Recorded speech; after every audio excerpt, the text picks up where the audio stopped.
మన గౌరవ ముఖ్యమంత్రి నారా చంద్రబాబు నాయుడు గారు స్వయంగా ఒక వ్యాసం రాశారు. తల్లికి జేజే, తండ్రికి జేజే, గురువుకు జేజే అని ఒక పుస్తకం ఉంది. ఆ పుస్తకంలో బహుశా నాకు జ్ఞాపకం ఉంటే 3వ వ్యాసం అనుకుంటాను. ఆ వ్యాసంలో ఆయన ఒక విషయం ప్రస్తావన చేశారు. వాళ్ళ అమ్మగారి పేరు అమ్మಣ್ಣమ్మ గారు. ఆవిడ చిన్నతనంలో చంద్రబాబు నాయుడు గారిని పిలిచి ఒక కథ చెప్పారట. ఒరే నాన్న, మనిషి కష్టపడాలి. ఎందుకు కష్టపడాలో తెలుసా? ఒకరింట్లో ఒక పంది, ఒక నక్క రెండు ఉండేవి. ఆ పంది చాలా కష్టపడి పనిచేసి మధ్యాహ్నం ఇంటికి భోజనానికి వచ్చేది. నక్క పని చేయడం మానేసి చెరుకు తోటల్లో తిరుగుతూ ఊళలు వేస్తూ వచ్చే ముందు బురదలో పొర్లాడి వచ్చేది. పంది ఒళ్ళు కడుక్కుని వచ్చేది. ఇంటికొచ్చి శుభ్రంగా ఉన్న పందిని చూసి ఇదేం పని చేయలేదనుకుని మంచినీళ్లు మాత్రమే పోసేవాడు యజమాని. నక్క ఒంటి నిండా బురదంటించుకోవడం చూసి ఇది బాగా కష్టపడింది అనుకుని బాగా దానికి తిండి పెట్టేవాడు. మోసం ఎన్నాళ్ళు దాగుతుంది? కొన్నాళ్ళకి ఎవరు కష్టపడుతున్నారో తెలిసిపోయింది. తెలిసిపోయిన తర్వాత నక్కని కొట్టి తరిమేసి పందికి తన పిల్లనిచ్చి పెళ్లి చేసి ఇల్లరికం అల్లుడిగా తెచ్చుకున్నాడు రా. ఇంటి పనివాడు ఇంటల్లుడయ్యాడు రా. కష్టపడిన వాడు వెనక్కి తిరిగి చూడడు జీవితంలో. కష్టపడడం నేర్చుకో అని మా అమ్మ నాకు చిన్నతనంలో చెప్పింది.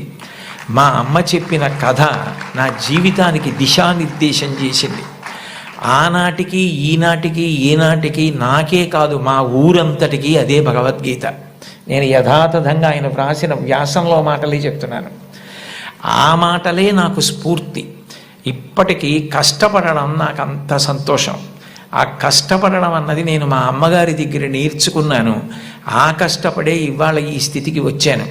నేను ముఖ్యమంత్రినైనా మా అమ్మగారు మాత్రం మా ఇంట్లో గట్టిగా 3 రోజులు ఉండడానికి ఇష్టపడేది కాదు. మళ్ళీ వెళ్ళిపోయి ఆ నారావారి పల్లెలో తెల్లవారి 5 గంటలకి లేచి గొడ్డు గోద పొలము పనులు అవి చేసుకోవడం, ఆ కష్టపడ్డము ఆవిడికి ఎంత సంతోషము అని అమ్మగారి ప్రేరణతో తాను ఎంత వృద్ధిలోకి వచ్చారో వ్రాసుకున్నారు. నేను ఏదో 4-5 విషయాలు మాత్రమే ప్రస్తావించాను. లోకంలో తల్లిని మించిన దైవం లేదు. మీరు జీవితంలో ఎప్పుడైనా అమ్మ నువ్వేం చేశావని అడిగితే, మీరు అమ్మకి చెప్పలేని స్థితి కలిగితే, మీరు చేసిన పని మీ అమ్మగారికి మీరు చెప్పలేకపోతే అంతకన్నా ఆత్మద్రోహం ఇంకొకటి లేదు. మీరు ఏది చేసినా మీ అమ్మగారికి చెప్పగలగాలి. ఇది నేను మా అమ్మకి చెప్పలేను అన్న పని చెయ్యకండి. మీరు ఒకవేళ తప్పు చేసినా మిమ్మల్ని క్షమించడానికి సిద్ధంగా ఉండే మొదటి వ్యక్తి ఈ ప్రపంచంలో ఎవరైనా ఉంటే అమ్మే. అమ్మకి చెప్పకుండా ఉండకండి. అమ్మ ఒకవేళ మిమ్మల్ని దెబ్బలాడి ఇక పైన ఇట్లా చెయ్యకు అంటే ఇక మళ్ళీ ఆ తప్పు చెయ్యకండి. మీరు పిల్లలు కాబట్టి ఒకసారి చెయ్యొచ్చు ఎప్పుడైనా, కానీ పొరపాటు జరిగినా మీ అమ్మగారికి చెప్పండి. వద్దంటే మాత్రం చేయకండి. బహుశా కుటుంబం దగ్గరే నైతిక విలువలు మొదలవుతాయి. కుటుంబ విలువల గురించి ప్రస్తావన చెయ్యండి అని చెప్పి తన అనుభవంతో ఆయన నాకు సూచన చేయడానికి కారణం అదే అయి ఉంటుంది. తల్లి ఎంత గొప్పదో తండ్రి అంత గొప్పవాడు. తండ్రిని జీవితాంతం దైవంతో సమానంగా చూడాలి. పితృదేవో భవ. భగవంతుడే తండ్రి రూపంలో ఉన్నాడు. వేదంలో యజుర్వేదంలో అష్టమానువాకంలో రుద్రాధ్యాయంలో అంటారు, నమ శంకరాయచ మయస్కరాయచ నమ శివాయచ శివతరాయచ అని. మన కంటికి కనపడని భగవంతుడు తండ్రి రూపంలో ఇంట్లో తిరుగుతున్నాడు. ఎప్పుడు బిడ్డ వృద్ధిలోకి రావాలని అహరహం కోరుకునేవాడు ఎవరైనా ఉంటే తండ్రి. తను ఎంత కష్టపడనివ్వండి, ఆయన బెంగపెట్టుకోడు. కానీ ఆయన కోరుకునేది ఒకటే, పుత్రాది చేత్ పరాజయం. తను ఎంత కీర్తి సంపాదించినా తనకన్నా కూడా కీర్తివంతుడు కొడుకై, ఈయన కన్నా ఈయన కొడుకు గొప్పవాడండి అనిపించుకొని కొడుకు చేతిలో ఓడిపోతాట తండ్రి ఆనందపడిపోతాట. అంటే తండ్రికి ఈ కొడుకు పట్ల ఎంత ప్రేమ ఉంటుందో చూడండి. ఈ సందర్భం వచ్చింది కాబట్టి మీకు ఒక విషయం మనవి చేస్తాను. నేను ఒకప్పుడు విశాఖపట్నంలో ధర్మసోపానాల మీద ప్రసంగాలు చేస్తున్నాను. ఆ రోజుల్లో విశాఖపట్నంలో ఉన్న పాఠశాలల్లో ఉన్న విద్యార్థులకి మా నాన్నగారు అన్న విషయం మీద మాట్లాడమని వ్యాసరచన పోటీ నిర్వహించారు. వ్యాసరచన పోటీ నిర్వహిస్తే కొన్ని 100 మంది పిల్లలు పాల్గొన్నారు. అందులో 10 పేపర్లు చిట్ట చివర సెలెక్ట్ చేసి నాకు పంపించారు. ఇందులో ఫస్ట్ సెకండ్ థర్డ్ ప్రైజులు నిర్ణయించమని. నేను పేర్లు చూస్తే ఒకవేళ నాకు ఏదైనా పక్షపాతం కలుగుతుందేమో, సుశీల అని కనపడింది అనుకోండి, తెల్లవారుజామునే మా అమ్మ గుర్తొచ్చి ఒక మార్క్ ఎక్కువ వేస్తానేమో అని నేను పేర్లు చూడకుండా పేపర్లు దిద్ది మార్కులు వేసేసి తర్వాత పేర్లు చూశాను.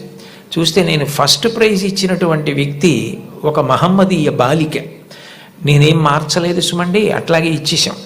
అప్పుడు ఆ బహుమతులు ఇస్తున్న సభకి అప్పుడు తిరుమల తిరుపతి దేవస్థానాలకి కార్యనిర్వహణాధికారి మాన్యులు శ్రీ ఎల్వి సుబ్రహ్మణ్యం గారు, ఆయన ముఖ్య అతిథిగా వచ్చారు. ఆయన ప్రైజ్ ఇస్తూ ఈ పిల్ల ఏం రాసింది మైక్లో చదివి వినిపించమనండి అన్నారు. అంటే ఆ పాప పేపర్ చదివింది. అందులో ఆమె ఏం రాసిందంటే, వాళ్ళ అమ్మగారు టీచరు, వాళ్ళ నాన్నగారు కూడా ఏదో ఉద్యోగం, ఆయనకి బ్లడ్ క్యాన్సర్ వచ్చింది, చూసుకోలేదు, ముదిరిపోయింది, 3 నెలల్లో చనిపోతారని చెప్పారు.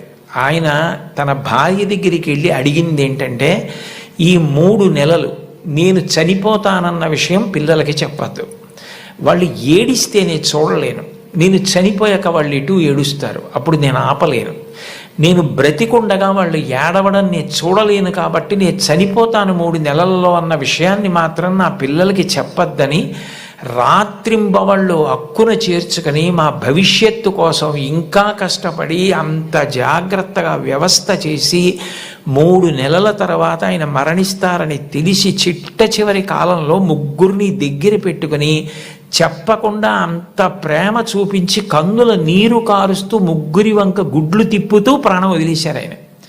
తండ్రి అంటే అది, అంతటి త్యాగశీలి మా నాన్న. ఇది నాకు తెలిసున్న తండ్రి, ఇంతకన్నా తండ్రి గురించి చెప్పడం నాకు రాదని రాసింది ఆ అమ్మాయి. ఆ అమ్మాయికి ఫస్ట్ ప్రైజ్ ఇచ్చాం. తండ్రి అంటే అంత గొప్పవాడు.